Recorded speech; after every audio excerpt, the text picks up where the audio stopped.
Hello friends, आज के video में हम लोग बात करेंगे कि क्या है COP26 और क्या है UNFCCC। एक एक करके सारी चीज़ों को हम लोग समझते हैं।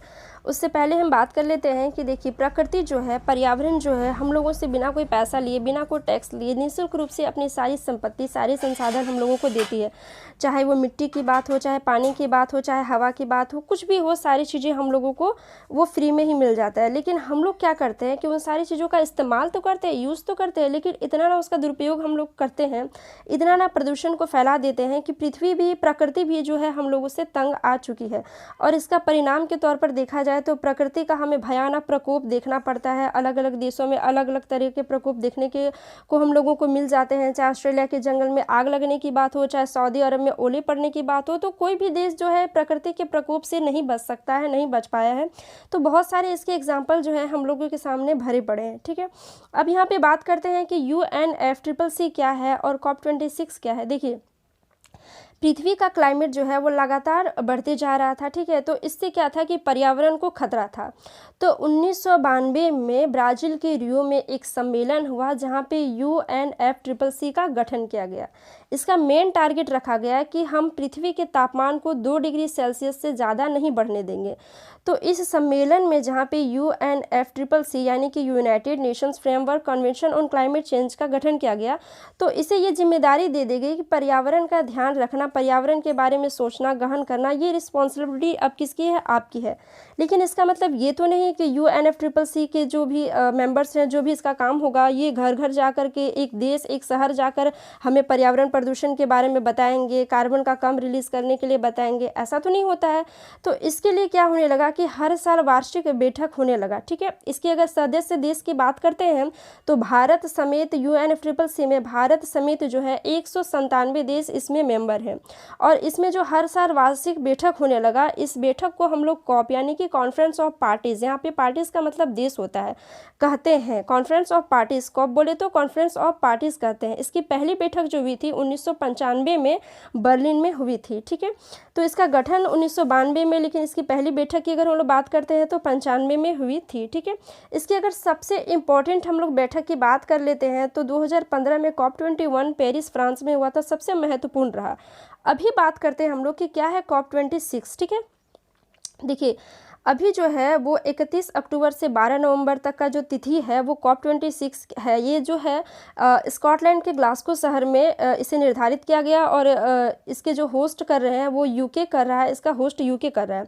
तो COP26 में बहुत सारे विकसित देशों ने, लगभग 70 देशों ने अपने लिए टारगेट रखा है कि वो 2050 तक का जो है वो नेट ज़ीरो कार्बन इमिशन का लक्ष्य उन्होंने कहा है कि हम हासिल कर लेंगे। यहाँ नेट ज़ीरो कार्बन इमिशन का मतलब क्या होता है कि आप जितनी मात्रा में कार्बन का उत्सर्जन करते हैं, ठीक उतनी ही मात्रा में आप कार्बन को सोख लेंगे। यानी अगर आप 100 रुपये कमाते हैं तो आप 100 रुपये ही खर्च करेंगे, आप कर्ज नहीं लेंगे, एक्स्ट्रा पैसे आप खर्च नहीं करते हैं। ठीक है, तो उसे नेट ज़ीरो कार्बन इमिशन कहा गया है। बात कर लेते हैं विकसित देश।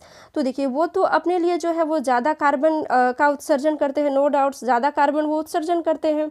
तो उनके लिए ये जो टारगेट 2050 तक का जो टारगेट है ये सही भी है, क्योंकि ज़्यादा कार्बन का उत्सर्जन कर लेते हैं। हम भारत जो है वो पूरी विश्व की जनसंख्या का 17% जनसंख्या, और हम सिर्फ 5% जो है कार्बन उत्सर्जन करते हैं। तो यहाँ पे भारत के ऊपर भी प्रेशर बनाया जा रहा था कि आप 2050 तक जो है टारगेट रख लें, लेकिन हम लोगों ने 2070 तक का टारगेट रखा है।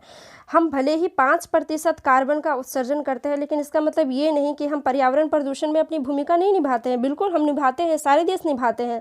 लेकिन 2070 तक का हम लोग अगर टारगेट नहीं रखते तो हमें अपनी फैक्ट्रीज वगैरह बंद कर देनी पड़ती, बहुत सारे नुकसान हम लोगों को उठाना पड़ता। तो इसके लिए यहाँ पे भारत ने समझदारी से काम लेते हुए अपने लिए जो है वो 2070 तक का टारगेट रखा है कि 2070 तक ही हम नेट ज़ीरो कार्बन एमिशन में आ पाएंगे, क्योंकि विकसित देश ज़्यादा कार्बन का उत्सर्जन करते हैं और उन्होंने अपने लिए 2050 तक का टारगेट रखा है। साथ ही बात कर लेते हैं तो हमारे PM नरेंद्र मोदी ने यहाँ पंचामृत की बात कही है। ठीक है, यहाँ पे जो COP26 हो रहा है 2070 तक के टारगेट के साथ साथ उन्होंने पंचामृत की बात कही है। क्या कहा है कि भारत 2030 तक नॉन फॉसिल एनर्जी को 500 गीगाबाइट तक पहुंचाएगा। इसके साथ भारत 2030 तक अपनी 50% ऊर्जा ज़रूरतों को रिन्यूएबल एनर्जी से पूरा करेगा और भारत 2030 तक कार्बन एमिशन को 1 बिलियन टन कम करेगा।